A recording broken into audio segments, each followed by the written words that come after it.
Welcome back to the Rock Tone. This time we're featuring an Australian trio that were once described as Nirvana in pyjamas by their local media. Or not Soundgarden, but kindergarten. Grunge comparisons aside, today's video features the rocket ship rise of Silverchair, the band of Aussie youngsters that took the globe by storm with their mega smash record Frogstomp and its mountain of a lead single Tomorrow. Before we get to business, let me switch back to my normal narration voice. And then, let me ask you a quick question. Think back to when you were 15 years old. You may have had your first job, surely saving up for your first car, maybe even your first love. You know, normal teenage stuff. Keep those same thoughts, and throw in a 6x platinum debut album that has your name on it. You're getting gigs continents away at the MTV Awards and Saturday Night Live. Not to mention gross earnings of an estimated $6.4 million for 1995 alone. Split three ways, that's a little over $2 million apiece. How would you have responded to that? Be honest, would your teenage ego be in check? Mine wouldn't. I can confidently say that I'd have been a problem. Yes! Silverchair, on the other hand, went on to eventually receive 21 ARIA Awards, the ARIA Awards being the Australian equivalent to the state's Grammys. And aside from possibly AC/DC or Parkway Drive, they are one of the biggest Aussie rock acts to cross the pond. So they handled their young success more than adequately, I'd say. Formed in 1992, originally calling themselves Innocent Criminals, they consisted of lead singer/guitarist Daniel Johns, Ben Gillies behind the drums, and bassist Chris Joannou. They got their break after winning Australia's national Pick Me competition, allowing the band to professionally record their Tomorrow single and even shoot a music video.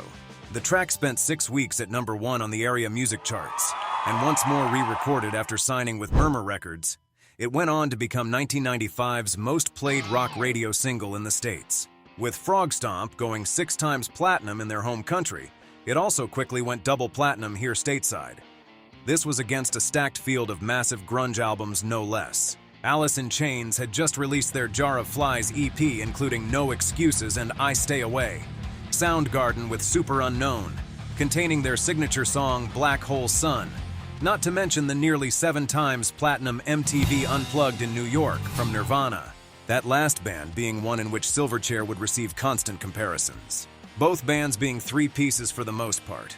Both had thin-framed singers with long blonde hair and boyish charm, as well as the angsty lyrics each would include into their albums. Check out this clip of Daniel Johns discussing their constant Nirvana comparisons. There's a lot of comparisons to Pearl Jam and Soundgarden and Nirvana and whoever else is from Seattle. It just started getting really annoying after a while. We always kind of liked that music, but we were never like huge fans. And we were really always into, since we were about 12 years old, we were into Led Zeppelin and Black Sabbath and stuff like that. In fairness, the comparison wasn't entirely off base. Both bands had a raw, unpolished sound that resonated with disaffected youth.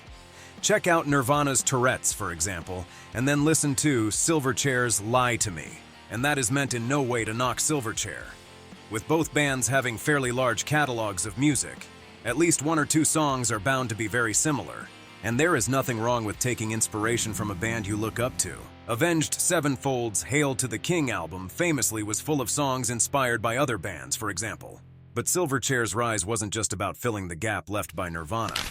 The timing certainly helped them, but I believe it was about a new generation of rock fans finding their voice through a fresh, young band.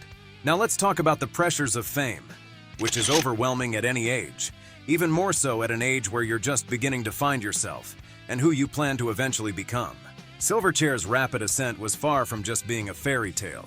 Imagine juggling high school exams with international tours and media obligations. Daniel Johns, in particular, found the pressure overwhelming. In an interview, he confessed, "As our popularity grew, so did people's expectations. When you're a guy in a band, everyone thinks you should be happily swimming in girls. But it's just not that way. Being a rock star sounds like a lot of fun, right? Getting paid stacks of cash, preferential treatment everywhere, and access to any and everything you thought you ever wanted. It rarely, if ever, is that simple. Let me paint this scenario instead. Your label is hounding you for an even bigger and better follow-up to your last album. You've been on the road for the last year and a half touring. Your family and friends all act differently around you, assuming since you, quote, made it, that you should be obligated to take care of them too when things get hard. I once had a session musician explain that scenario to me. That despite the social media peaks we may receive, life as a rock star wasn't nearly as glamorous as I had once thought. And there isn't a magical red carpet rolled out upon their every arrival, catering to every minor whim. Thankfully, Silverchair pushed forward. Their sophomore album, Freak Show, released in 1997, showcased a young band maturing. The album being named after what the band described as their traveling carnival of a live show. It continued the theme of angst-based lyrics, but delved into heavier subjects such as depression, abuse, and disease. While not reaching the heights of their debut album, Freak Show still sold relatively well, managing to reach double platinum status in Australia, while getting their gold plaque here in the States. 1997 also being the year that all Silverchair members turned 18, officially becoming young men, in addition to being the year that the trio graduated from high school. As the boys grew into young men, their sound also matured, noticeably so by the release of their third album, Neon Ballroom, with vocalist Daniel Johns revealing that he considers Neon Ballroom to be their first record. The prior two albums he associates as the works of a teenage high school band. Their growth as artists and musicians were quite evident, with the introduction to a larger overall feel to their music, with orchestral themes and the development of an original sound. I give credit to the trio of now 19 and 20-year-olds. Many bands will not stray from the formula to sell records and pack shows, and those that do are well aware of the risks involved. This gamble paid off for Silverchair, as the album continued their multi-platinum streak in Australia, in addition to the consecutive gold album they received here in the States. Despite all of their massive success, by now becoming household names in their home country, lead singer Daniel Johns' outlook on music and life had noticeably changed by the completion of Neon Ballroom. Due to growing issues with anxiety, he had developed an eating disorder, which he addresses in Anna's song, and began secluding himself to his home, while his two bandmates were out with friends and enjoying their successes. After the completion of their third album, it marked the end of their three-album deal under Sony. And without the band's blessing, Sony dropped a greatest hits album combining some of their largest singles from past releases. On one hand, it's quite an accomplishment to have a greatest hits compilation when you've just barely reached your 20s, but not when it was released without your blessing and purely as a cash grab by your former label.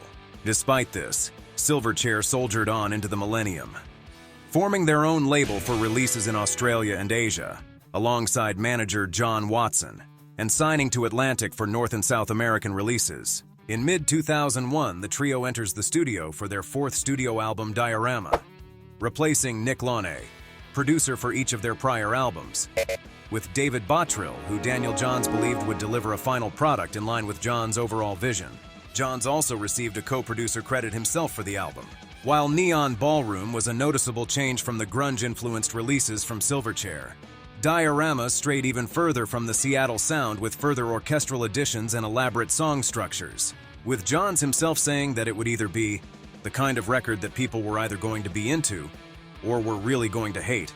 Thankfully for Silverchair, their fans for the most part really seemed to dig Diorama, following the band's multi-platinum streak in Australia, in addition to managing to top the ARIA charts once again. With the completion of Diorama, the trio rightfully took their first extended break away from the spotlight of touring and recording. For those of you keeping track, they now had 4 consecutive multi-platinum albums in their homeland of Australia. Well, technically 5 when you factor their best of album also went triple platinum. In terms of batting average, the trio would have certainly earned their Silver Slugger Award from the sheer fact that each of their studio releases had sold and performed exceptionally well. But behind all of that continued success lies a foundation built on hard work put forth by the band, spanning nearly a decade. By then, the luster of having released your very own rock and roll album would have likely worn off. And as I had mentioned previously, Daniel had grown more introverted as the years had passed. Newly contributing to that was his recent diagnosis of reactive arthritis around the time of Diorama. Some time away from the spotlight would serve the now 23-year-old Daniel Johns some good. After a few final dates in June of 2003, Silverchair finally took their deserved break, which would last them until 2005.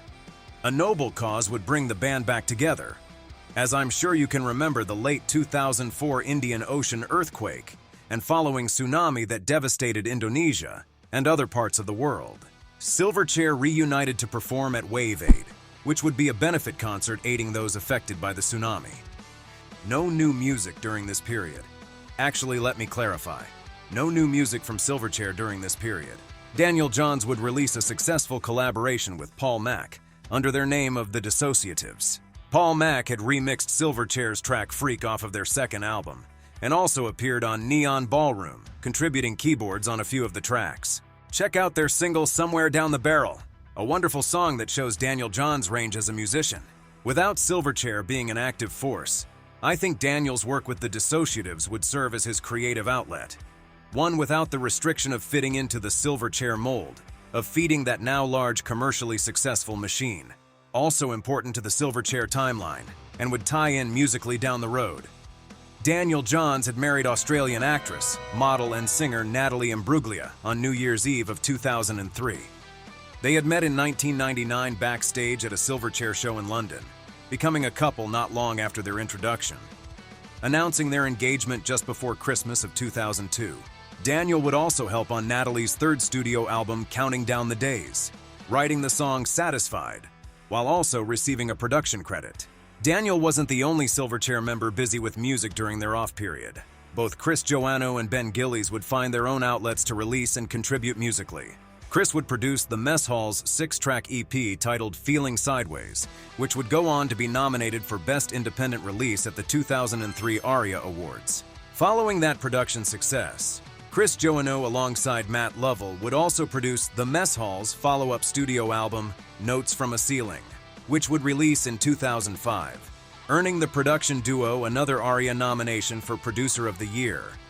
Ben Gillies would form the short-lived pop-rock band Tambalane, alongside Wes Carr in 2003, the same Wes Carr that would go on to win the 6th season of Australian Idol in 2008. They would disband in 2005, after what is described as an unpleasant power struggle would take place between the two musicians. You can find Tambalane on YouTube and a lot of the streaming services for those interested.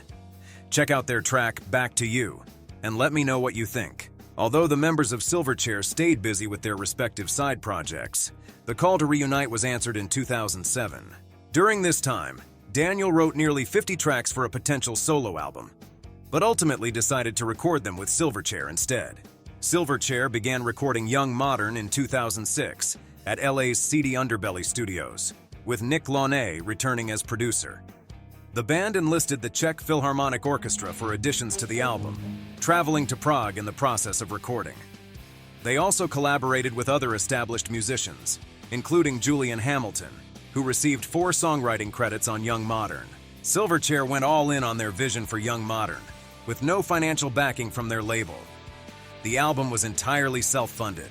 This gave the band a much higher degree of creative freedom in the studio, which you can hear in the final product, released in March 2007.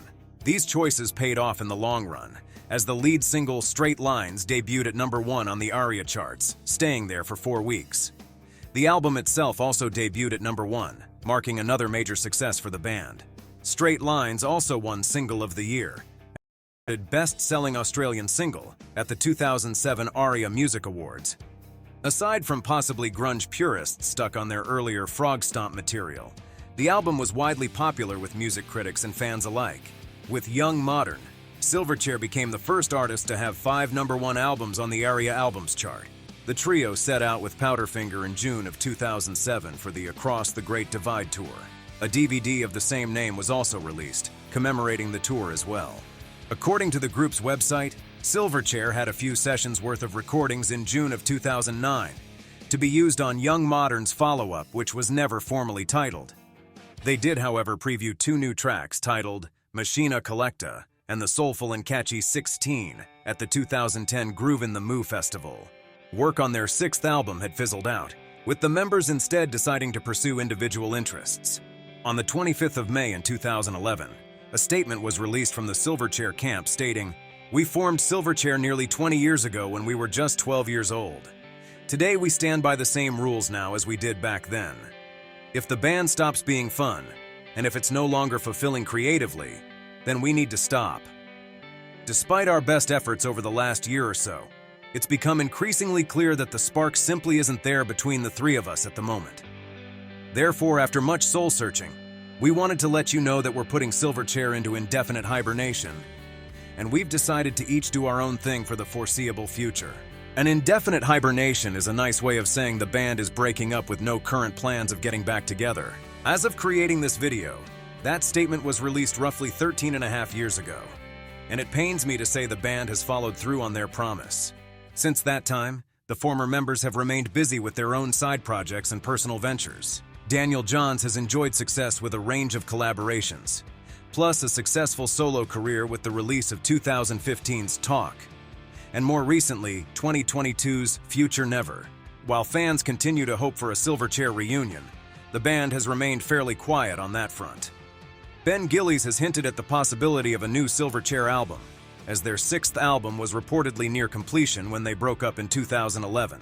In the meantime, we do have a tremendous legacy and fantastic back catalog to appreciate, and Daniel Johns, Silverchair's main creative force, continues to release new and fresh music for all of us to enjoy. What do you guys think? Will Silverchair reunite and go on to release another successful 6th studio album? I surely hope so. If the Gallagher brothers can set aside their differences to reform Oasis, I'd think Silverchair could do the same. Thanks for watching, you guys. There are things I purposely left out of this video, specifically battles with addiction and certain controversies the members faced. I generally wanted this video to focus on the music of Silverchair. The idea for this video is in response to a YouTube short and its continued success on my channel. I wanted to create something specifically for that new portion of my audience. Thanks again, guys. Consider subscribing for future content of this nature, and drop comments on bands you'd like for me to create similar videos for.